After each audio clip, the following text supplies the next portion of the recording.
الحمد لله جل وعلا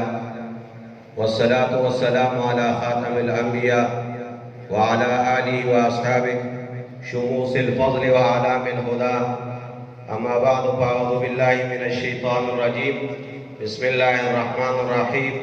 إنا نحن نزلنا الذكر وإنا له لحافظون صدق الله العظيم. محترم څنګه چې تاسو زمونږه د سټیج نه دغه طلباء کرامو دغه تقاریر اوریدل او د ناظم تعلیمات مولانا عمر احمد صاحب داوی چې کومه تعلیمي ډان شوه د هغې په مناسبت سره هغوی خبرې وکړې چې مدارس د آخرت پیدا کوي، چې انسانیت ساز کارخانې دي د معاشرې ته مقتدا او پیشایان ورکوي، لیډران ورکوي او دغه لیډر دپاره چې څنګه په علومو کې پختګي پکار ده نو هغه محنت هم پې کېږي او بیا قوت ګویایي پکار ده نو دغه محنت هم کېږي. د دغه په بابت کې دا بس معده مې منعقد شوي او وي هغه تقریري مقابلې وي او پرامن خلک دینداره خلک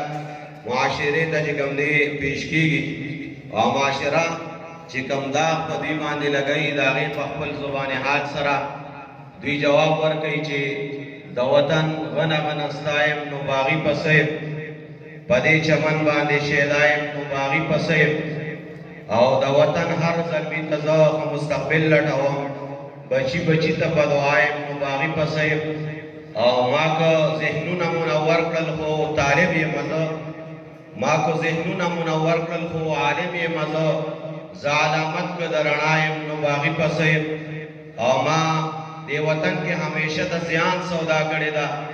ما دې وطن کې همیشه د زیان سودا کړې ده، نه سوداګر یم نه بڼیا یم نو باغي پسه یم او د علامت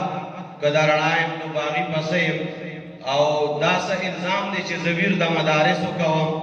دا څه الزام دی چې زه ویر د مدارسو کوم، که لوی الله ته په ژړا یم نو باغي پسه یم. دغه ملګرو ډېر ښکلي تقریرونه وکړل او موږ چې دوی کې کوم صلاحیتونه ولیدل نو الحمدلله هر کلی رارنګ ویدې ګرس د دې مصداق هم ولیدل خو بیا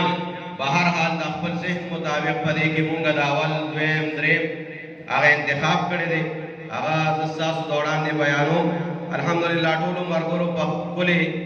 موضوعاتو باندې تقریرونه وکړل. د هغې کې لومبنی نوم چې دی هغه محمد نعمان د عربي کې تقریر وکړ او د اول پوزیشن حاصل کړی دی.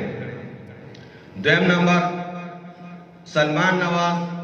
د اردو کې تقریر کړی دی او دویم پوزیشن یې دی او دریم نمبر مدثر نور. الله تعالی دې د دې ټولو طلباء کرام د قوت ګویایي نور هم سیوا کړي او الله جل شانه دې مدرسې ته نور ترقي هم عطا کړي. وما علينا الا البلاغ.